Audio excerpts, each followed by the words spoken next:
नमस्कार दोस्तों, मैं इरफान खान गुरुकुल के इस यूट्यूब चैनल पर आपका एक बार फिर से स्वागत करता हूं। जैसा कि आपको पता है कि मैं आप लोगों के साथ हरियाणा जीके के डिस्ट्रिक्ट वाइज डिस्कस कर रहा हूं। आज इन डिस्ट्रिक्टों को हम लोग थोड़ा आगे बढ़ाते हैं, एक नया डिस्ट्रिक्ट जानते हैं जिससे एग्ज़ाम में क्वेश्चन देखने को आपके अक्सर मिल जाते हैं। डिस्ट्रिक्ट का नाम है, जैसा कि आपको दिख रहा है, फतेहाबाद। फतेहाबाद के बारे में हम जानेंगे कि क्या क्या क्वेश्चन आपके एग्ज़ाम में देखने को मिल सकता है। तो फतेहाबाद की अगर मैं बात करूं, इसका इतिहास बहुत ही ज़्यादा इंपॉर्टेंट बन जाता है, क्योंकि फतेहाबाद में आपने देखा होगा हड़प्पा सभ्यता भी फैली हुई थी। साथ में एक ऐतिहासिक नगर है क्योंकि इसे फिरोज शाह तुगलक ने बसाया था। वो सारी बातें हम लोग जानेंगे। आशा करता हूं कि आज मैं जो बातें आप लोगों के साथ डिस्कस करना चाहता हूं वो बातें आपको अच्छे से समझ में आएंगी। तो सबसे पहले डियर स्टूडेंट, मैं फतेहाबाद की स्थापना के बारे में को बता देता हूं कि फतेहाबाद की स्थापना कब हुई। तो आपको पता होना चाहिए फतेहाबाद जो जिला है ये 15 जुलाई 1997 को क्या बना था, जिला बना था। और इसके साथ एक और जिला बना था, जिले का नाम क्या है, झज्जर। यानी फतेहाबाद और झज्जर जिले दोनों एक साथ बने थे। अगर क्वेश्चन ये आए कि फतेहाबाद का निर्माण किस जिले में हुआ है, तो वो भी आपको पता होना चाहिए किस में हुआ है, हिसार में से। ठीक है, किस में हुआ है, हिसार जिले में से फतेहाबाद का निर्माण हुआ है। उसके बाद फतेहाबाद जो क्वेश्चन बनते हैं वो बनते हैं किससे, लिंग अनुपात से। किससे क्वेश्चन बनते हैं, लिंग अनुपात से। क्योंकि फतेहाबाद का जो लिंग अनुपात है वो कितना है, 902 है, जो हरियाणा में दूसरा सबसे क्या है, ज्यादा है। क्योंकि आपको पता है जो सबसे ज्यादा है वो किसका है, वो है मेवात का। किसका है, मेवात का। और मेवात के बाद जिसका सबसे ज्यादा है वो कौन सा है, फतेहाबाद डिस्ट्रिक्ट है। याद रखना स्टूडेंट। उसके बाद अगर मैं बात करता हूं, उसके बाद यहाँ की साक्षरता दर से भी क्वेश्चन बनते हैं, क्योंकि साक्षरता दर फतेहाबाद की बहुत कम है। फतेहाबाद की मात्र जो साक्षरता दर है वो कितनी है, 67% है। ठीक है, कितनी है, 67% है, जो हरियाणा में दूसरी क्या है, सबसे कम है। ये भी बात आपको क्या रखनी है, याद रखनी है। अब देखो, जो हरियाणा जी के याद की जाती है स्टूडेंट, वो डाटा को एक दूसरे से रिलेट करके याद की जाती है। जैसे अगर मैं फतेहाबाद की बात करूं तो फतेहाबाद को आप पता है दूसरा सबसे अधिक लिंग अनुपात है, उस पे इससे पहले मेवात का है। अगर मैं बात करता हूं लिटरेसी रेट की, तो सबसे कम मेवात के, दूसरा किसका है, फतेहाबाद का। यानी फतेहाबाद और मेवात से 3 क्वेश्चन कॉमन बनते हैं। एक तो लिंग अनुपात सबसे ज्यादा, एक साक्षरता दर सबसे कम, दूसरा याद रखना है हरियाणा के केवल 2 ही जिले ऐसे हैं जिन्हें हरियाणा सरकार ने आवारा पशु मुक्त घोषित कर रखा है। वो दोनों कौन से हैं, फतेहाबाद और मेवात। एक क्वेश्चन और सेम बनता है, वो क्या है, फतेहाबाद और मेवात में रेलवे लाइन नहीं है। देखो, मेवात में तो बिल्कुल भी रेलवे लाइन नहीं है, लेकिन फतेहाबाद एक ऐसा शहर है जिसमें खुद में रेलवे लाइन नहीं है। फतेहाबाद का जो प्रमुख रेलवे स्टेशन है ना, वो लगता है जाखल और भूना। कौन सा लगता है, जाखल। ठीक है, कहने फतेहाबाद शहर में प्रॉपर रेलवे लाइन नहीं है, लेकिन इसी के पास एक शहर पड़ता है जाखल, वहां पर क्या आप रेलवे लाइन देखने को मिल जाएगी। हम मान सकते हैं लगभग सेम सेम से क्वेश्चन है। तो 3 क्वेश्चन तो कम से कम आपको याद रखने हैं फतेहाबाद और मेवात से। लिंग अनुपात याद रखनी है, लिटरेसी रेट याद रखनी है, और साथ में आपको याद रखना है आवारा पशु मुक्त। उसके बाद अगर मैं फतेहाबाद की बात करूं, तहसील से डायरेक्ट क्वेश्चन पूछ लिए जाते हैं कि फतेहाबाद में कितनी तहसील है। तो फतेहाबाद में केवल 3 तहसील देखने को मिलती है। एक तो आपका सबसे पहले फतेहाबाद स्वयं एक क्या है, तहसील है, बहुत बार पूछा जाता है फतेहाबाद। उसके बाद दूसरी जो तहसील है ना, वो भी पेपर में पूछ ली जाती है, रतिया। रातिया भी क्या एक तहसील है यहाँ की। और तीसरी जो तहसील है ये इंपॉर्टेंट है, कारण बताऊंगा क्यों इंपॉर्टेंट है। तीसरी तहसील है टोहाना। क्या है, टोहाना। अब टोहाना से क्वेश्चन आपके एग्जाम में पूछा जा सकता है। टोहाना से जो हरियाणा के बीजेपी अध्यक्ष थे, ठीक है, उनका नाम था सुभाष बराला। क्या नाम था, सुभाष बराला। सुभाष बराला को जजपा यानी जननायक जनता पार्टी के जो यहां से विधायक हैं देवेंद्र बबली ने क्या हराया था। तो याद रखना है, टोहाना से अगर विधायक का नाम पूछा जाए ये इंपॉर्टेंट हो जाता है। क्या नाम है, देवेंद्र बबली। एग्जाम की दृष्टि से शायद इंपॉर्टेंट ये क्वेश्चन बन सकता है। तो ये बात तो आपको याद रखनी है जो जर्नली फतेहाबाद के बारे में पूछी जाती है। उसके बाद फतेहाबाद के इतिहास जानते हैं। आओ देखते हैं इतिहास क्या है फतेहाबाद का। चलते हैं आगे। यहां तक समझ में आ गया होगा आशा करता हूं। देखें, डियर स्टूडेंट, अब हम लोग जो नेक्स्ट टर्म डिस्कस करेंगे ना वो है इतिहास, फतेहाबाद का इतिहास, कि फतेहाबाद का क्या खास इतिहास रहा है वो मैं आपको बता देता हूं। देखिए फतेहाबाद की अगर मैं बात करूं, एक डेट याद रखनी है, डेट है 23 अगस्त 1351। कौन सी डेट है? 23 अगस्त 1351। एक शासक थे, शासक का नाम है फिरोज शाह तुगलक। ये वही फिरोज शाह तुगलक हैं जिन्होंने कुतुब मीनार की, जब बिजली के कारण 5वीं मीनार गिर गई थी, उसका निर्माण कराया था। इस फिरोज शाह तुगलक ने 1351 से 1388 तक भारत पे क्या किया था? राज किया था। डेट याद रखनी है 23 अगस्त 1351। फिरोज शाह तुगलक के घर में एक लड़के का जन्म होता है जिनका नाम होता है फतेह खान।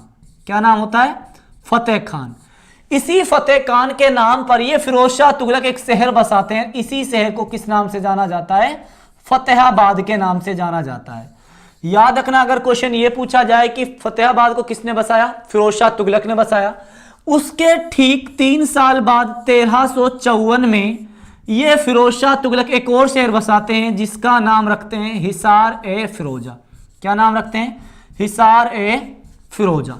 यानी अगर क्वेश्चन ये आए कि हिसार किसने बसाया, तो याद रखना ये भी किसने बसाया था? तो याद रखना ये भी फिरोज शाह तुगलक ने बसाया था। अब जो कारनामे आपके एसएससी नहीं करती, यूपीएससी नहीं करती, वो कारनामा अपनी एचएसएससी कर जाती है। देखो कारनामा के क्या, अभी कलर का एग्जाम हुआ था रिसेंटली, क्वेश्चन पूछा गया कि हरियाणा के उस जिले का नाम बताओ जो फिरोज शाह तुगलक ने बसाया है। अब देखें उसने ऑप्शन में फतेहाबाद भी दे दिया और ऑप्शन में क्या दे दिया? हिसार भी दे दिया। अब आपका उत्तर जो होगा वो फतेहाबाद होगा। कारण सुन ले क्यों होगा।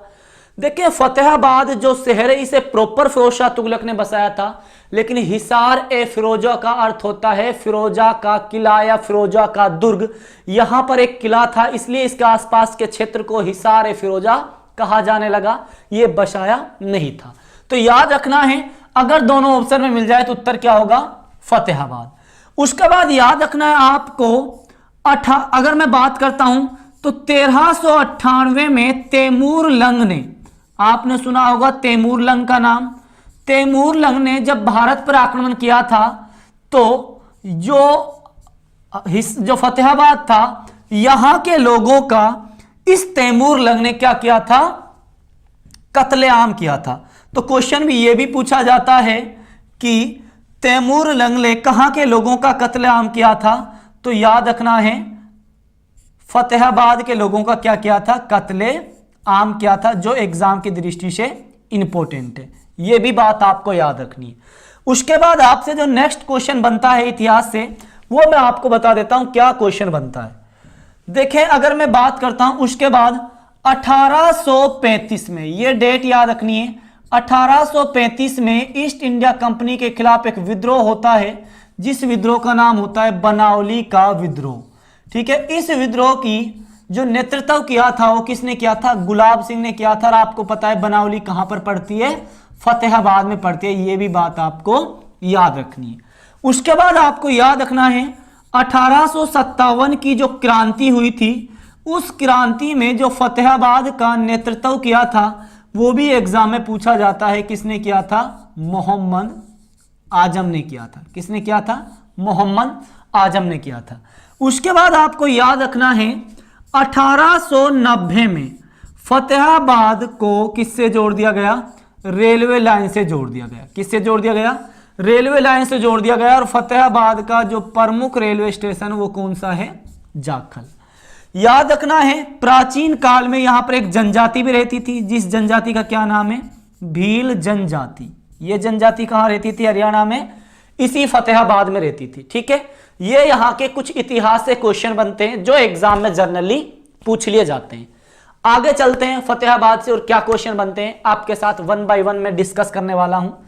गारंटी के साथ बोलता हूं कि एक भी क्वेश्चन आपका बाहर नहीं जाएगा। तो नेक्स्ट हमारा जो टर्म रहने वाला है वो रहने वाला है पर्यटन केंद्र, कि यहां पर कौन कौन से पर्यटन केंद्र जो आपके एग्जाम के लिए इंपॉर्टेंट हो जाते हैं। पर्यटन स्थल या फिर जिनको मैं बोल सकता हूं पर्यटन केंद्र। पर्यटन स्थल की बात करूं तो पहला पर्यटन स्थल है पपीहा पर्यटन स्थल।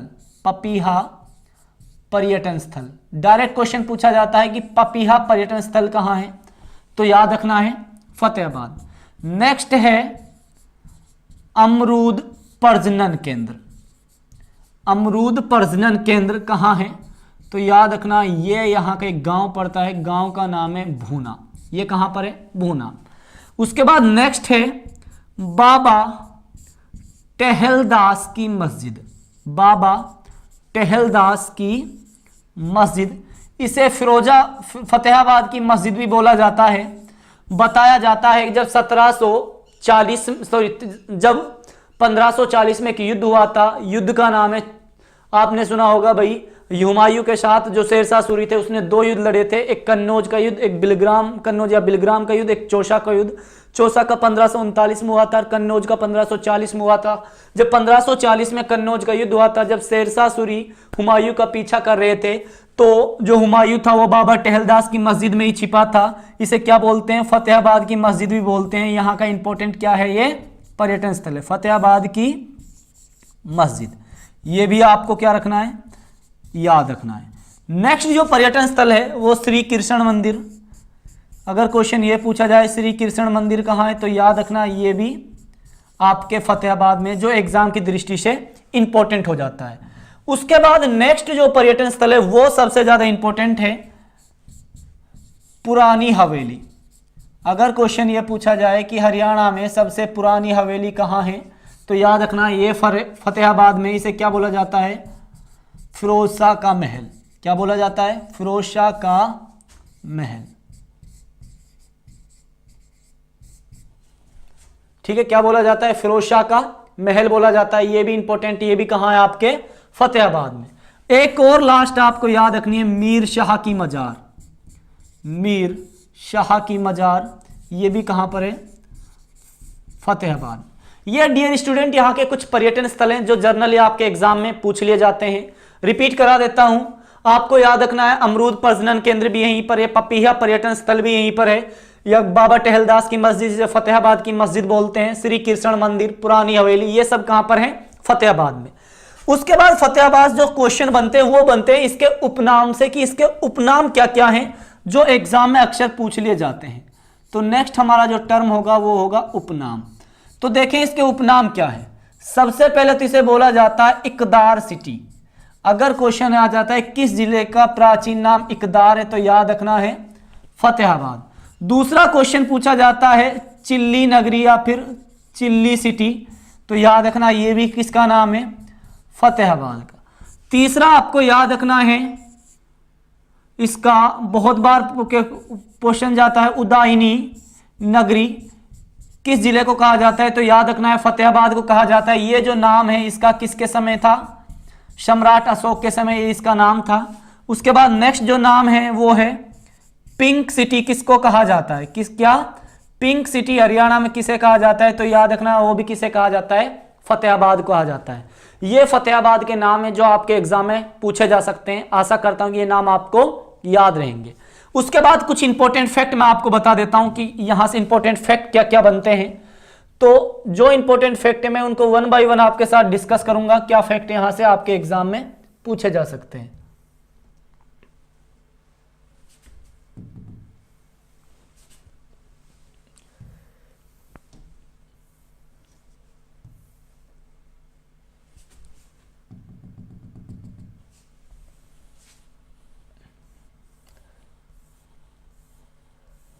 देखें, अगर मैं फैक्टों की बात करूंगा क्या क्या फैक्ट आपके एग्जाम में पूछे जा सकते हैं, तो आप लोग हेडिंग डाल सकते हैं इंपॉर्टेंट फैक्ट।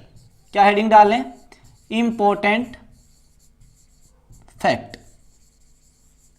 पहला अगर मैं बात करता हूं इंपॉर्टेंट फैक्ट की, तो आपको पता है कि जो फतेहाबाद है यहां पर हड़प्पा सभ्यता के कुछ स्थल देखने को मिले हैं। पहला स्थल है बनावली। सबसे पहले अगर मैं बनावली की बात करूं तो याद रखना है बनावली सरस्वती नदी के तट पर बसा हुआ एक शहर है। याद रखना है इस बनावली की खोज 1973-74 में, डेट याद रखनी है 1973-74 में R.S. बिष्ट ने की थी, जो एग्जाम की दृष्टि से इंपॉर्टेंट है। उसके बाद याद रखना है इस बनावली में पशुए मानव की क्या मिली है? मूर्ति मिली है। पशुए मानव की क्या मिली है? मूर्ति मिली है। साथ में आपको याद रखना है जो के अवशेष भी मिले हैं। किसके अवशेष? जो के अवशेष भी मिले हैं। सेकंड आपको याद रखना है किरडाना। किरडाना एक गांव है फतेहाबाद का। तो याद रखना है ये जो गांव है ये हरियाणा का सबसे प्राचीन गांव है। सबसे प्राचीन गांव है। ठीक है, किरडाना वो भी कहां पर है? फतेहाबाद में। अगर क्वेश्चन ये पूछा जाए कुणाल नामक हड़प्पा स्थल कहां पर है? तो ये भी कहां पर है? आपको याद रखना है फतेहाबाद में। अगर मैं इसकी खोज की बात करूं, इसकी खोज की थी 1986 में एम आचार्य ने, जो एग्जाम की दृष्टि से इंपॉर्टेंट है। ये आपको याद रखना है। उसके बाद अगर आगे चलते हैं, कुछ यहां से इंपॉर्टेंट जो फैक्ट बनते हैं उनको मैं डिस्कस कर लेता हूं कि क्या क्या फैक्ट आपके एग्जाम में पूछे जा सकते हैं। तो देखें डियर स्टूडेंट, नेक्स्ट आपको जो फैक्ट याद रखना है वो ये याद रखना है कि हरियाणा में सबसे कम वन, जो सबसे कम वन है ये पूछे जाते हैं। हरियाणा में सबसे कम वन, तो याद रखना है सबसे कम वन कहां है? फतेहाबाद में। कहां है? फतेहाबाद में मात्र 0.71% वन है। अगर मैं बात करता हूं, क्वेश्चन पूछा जाए ना प्रतिशत के आधार पर सबसे कम वन कहां है? फतेहाबाद में। लेकिन अगर प्रतिशत पे ना पूछा जाए, डायरेक्ट पूछा जाए कि हरियाणा में सबसे कम वन कहां है, तो याद रखना है पानीपत। अगर पानीपत ऑप्शन मिल जाए तो बहुत अच्छा, वरना फतेहाबाद ऑप्शन में मिलेगा ही। उसके बाद आपको नेक्स्ट याद रखना है, अगर क्वेश्चन ये पूछा जाए कि सल्फर, जिसे आप लोग क्या बोलते हैं? गंधक भी बोलते हैं, गंधक खनिज, ये कहां पर मिलता है? तो याद रखना ये भी आपके फतेहाबाद में मिलता है। उसके बाद अगर आपसे नेक्स्ट टर्म की बात करूं, फतेहाबाद किस नेशनल हाईवे पर है? तो फतेहाबाद से कौन सा नेशनल हाईवे होकर गुजरता है? NH9 गुजरता है। ओल्ड नेम की अगर मैं बात करूं, ओल्ड क्या है? NH10, जो फतेहाबाद से होकर गुजरता है। उसके बाद जो नेक्स्ट टर्म है फतेहाबाद से, जो आपसे पूछा जा सकता है, याद रखना है फतेहाबाद कॉटन मिल के बारे में पूछा जा सकता है कि फतेहाबाद कॉटन मिल की स्थापना कब हुई? तो फतेहाबाद कॉटन जो मिल है इसकी जो स्थापना हुई थी वो एग्जाम में पूछी जा सकती है। 1963 में इसकी क्या हुई थी? स्थापना हुई थी, जो एग्जाम दृष्टि से इंपॉर्टेंट है। उसके बाद आपको पता है जो फतेहाबाद है इसमें ही क्या है? हरियाणा का एकमात्र, याद रखना है फतेहाबाद, फतेहाबाद में हरियाणा का एकमात्र नाभिकीय ऊर्जा संयंत्र, जिसे परमाणु ऊर्जा संयंत्र भी हम लोग बोलते हैं, ये भी कहाँ है? फतेहाबाद में। इसकी जो स्थापना हुई थी वो 13 जनवरी 2014 को। याद रखना है गांव का नाम, याद रखना है कुम्हारिया। क्या नाम है? कुम्हारिया गांव में इसकी क्या की गई थी? फतेहाबाद के कुम्हारिया गांव में इसकी क्या की गई थी? स्थापना की गई थी। याद रखना इसकी जो क्षमता है वो कितनी है? 2800 मेगावाट है। और ये भी आपको याद रखना है 700 मेगावाट की कितनी यूनिट है? 4। वर्तमान में इसकी केवल कितनी यूनिट स्थापित की गई है? 1। लेकिन इसकी जो दूसरी यूनिट है वो भी स्थापित की जाएगी। क्वेश्चन आता है कहां पर स्थापित की जाएगी? या तो हिसार में स्थापित की जाएगी, अगर हिसार में स्थापित नहीं की गई तो कहां पर की जाएगी? भिवानी में की जाएगी। ये भी आपको याद रखना है। नाभिकीय ऊर्जा संयंत्र या फिर परमाणु ऊर्जा संयंत्र से बोलते हैं। इसकी स्थापना 13 जनवरी 2014 को की गई थी। फतेहाबाद के कुम्हारिया गांव में इसकी क्या की गई थी? स्थापना। कुल क्षमता 2800 मेगावाट है। 700 मेगावाट की 4 यूनिट है। वर्तमान में केवल 1 यूनिट स्थापित की गई है। इसकी आने वाले टाइम में 1 यूनिट हिसार या फिर भिवानी में स्थापित की जाएगी। उसके बाद जो नेक्स्ट क्वेश्चन बनते हैं फतेहाबाद से, वो भी मैं आपके साथ डिस्कस कर लेता हूं कि क्या क्वेश्चन बनते हैं जो आपकी एग्जाम की दृष्टि से इंपॉर्टेंट है। देखें डियर स्टूडेंट, नेक्स्ट जो क्वेश्चन याद रखना है, जो फतेहाबाद है, इससे क्या क्वेश्चन आपके एग्जाम में बन सकते हैं। एक तो क्वेश्चन बन सकता है फतेहाबाद किस मंडल के अधीन आता है? तो याद रखना है फतेहाबाद हिसार मंडल के अधीन आता है। उसके बाद नेक्स्ट क्वेश्चन बनता है कि फतेहाबाद जो जिला है ये किस पुलिस रेंज के अधीन आता है? तो याद रखना है ये हिसार पुलिस रेंज के अधीन आता है। ये भी 2 बातें आपके एग्जाम दृष्टि से इंपॉर्टेंट है। उसके बाद अगर मैं फतेहाबाद की बात करूं तो फतेहाबाद की एक लड़की है जिनका नाम है प्रियंका बेनीवाल। क्या नाम है? प्रियंका बेनीवाल। ये क्या है? हरियाणा की प्रथम पायलट, हरियाणा की प्रथम पायलट, ठीक है, प्रियंका बेनीवाल है। और आपको इतना तो पता ही होगा जो बेनीवाल लोग होते हैं, क्योंकि ये जाट समुदाय से संबंध रखते हैं, क्योंकि अपना भी एक दोस्त है नीरज बेनीवाल जो जाट समुदाय से ही संबंध रखता है। तो याद रखना है, अगर क्वेश्चन पूछा जाए कि प्रियंका बेनीवाल कहाँ से संबंध रखती हैं, तो याद रखना है फतेहाबाद से संबंध रखती हैं। अब याद रखना है, अगर क्वेश्चन आ जाए ना हरियाणा की पायलट प्रथम पायलट कौन है, तो प्रियंका बेनीवाल। लेकिन अगर क्वेश्चन ये पूछा जाए ना हरियाणा की प्रथम महिला लोको पायलट, तो उत्तर हमारा रजनी देवी होगा। ये सारी बातें जो बनती हैं डियर स्टूडेंट, वो आपके फतेहाबाद डिस्ट्रिक्ट से बनती हैं। आशा करता हूं कि फतेहाबाद डिस्ट्रिक्ट आपको अच्छे से समझ में आया होगा। इतनी सारे फतेहाबाद से क्वेश्चन आपके एग्जाम में देखने को मिलते हैं। सबसे पहले हम लोगों ने फतेहाबाद की स्थापना की थी, उसके बाद हम लोगों ने क्या किया था, फतेहाबाद की तहसील डिस्कस की थी, कुछ इससे हम लोगों ने पर्यटन स्थल डिस्कस किए हैं, और उसके बाद मैंने कुछ इसके उपनाम आपके साथ डिस्कस किए हैं। इतिहास इसका मैंने आपको बताया जो एग्जाम की दृष्टि से बहुत ही ज्यादा इंपॉर्टेंट है। आशा करता हूं ये बातें आपको समझ में आई होंगी। आगे हम लोग कोई नई डिस्ट्रिक्ट डिस्कस करेंगे। आज के लिए केवल इतना ही, मिलते हैं हम लोग नेक्स्ट क्लास में। Thank you and have a nice day.